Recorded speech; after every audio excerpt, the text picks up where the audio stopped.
नमस्कार, मैं डॉक्टर शांतनु शुभम हूँ। मैं consultant paediatrics and neonatology graphic era अस्पताल में कार्यरत हूँ। आज मैं जन्म के बाद पहले मिनट, जिसको कि हम first golden minute of life बोलते हैं, उसके बारे में कुछ बात करना चाहता हूँ। नवजात शिशुओं में मृत्यु दर सबसे ज़्यादा होती है, यानी कि अगर हम 5 साल से कम उम्र में मृत्यु दर, बच्चों के मृत्यु दर की बात करें तो उसके आधे बच्चे जो हैं वो नवजात उम्र में ही कुछ कॉम्प्लिकेशन की वजह से उनकी मृत्यु हो जाती है।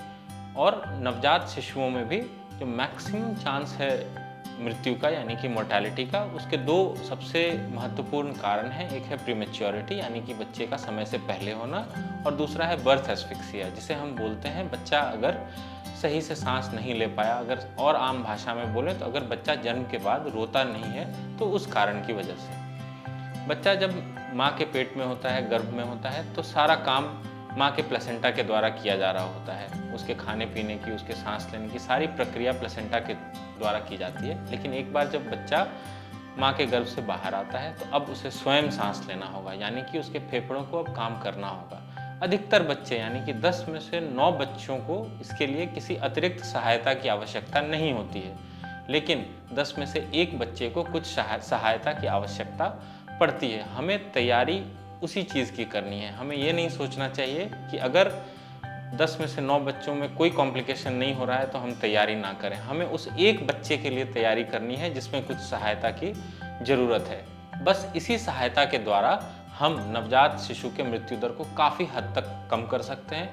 और दूसरा, अगर पहले मिनट, जिसे फर्स्ट गोल्डन मिनट बोलते हैं, अगर इसमें नवजात के पुनर्जीवन को हमने सही तरीके से किया तो आगे चल के उसके मानसिक विकास, उसके डेवलपमेंट पे भी अच्छा प्रभाव पड़ता है। और उससे ये होता है कि मृत्यु के साथ साथ हमें ये भी ध्यान देना है कि बच्चे को आगे चल के किसी प्रकार की विकलांगता ना हो। तो हमें पहले गोल्डन मिनट में इस बात का खास ख्याल रखना है कि बच्चे का, नवजात शिशु का ट्रांजिशन माँ के शरीर से बाहर की दुनिया में बहुत स्मूथली हो, ताकि हम एक बेहतर समाज की कल्पना कर सकें, एक बेहतर समाज जिसमें कि बच्चे विकलांगता से काफ़ी हद तक मुक्त हों, उसकी कल्पना कर सकें। और इसके लिए बस एक चीज़ जो ज़रूरी ये है कि जिस भी जगह पे डिलीवरी हो रही है, यानी कि बच्चे पैदा हो रहे हैं, उस जगह कम से कम एक व्यक्ति जो कि नियोनेटल रिससिटेशन में ट्रेंड है, उसका होना आवश्यक है।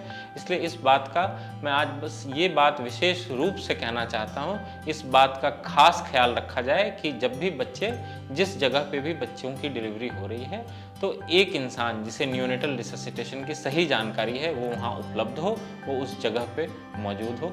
धन्यवाद।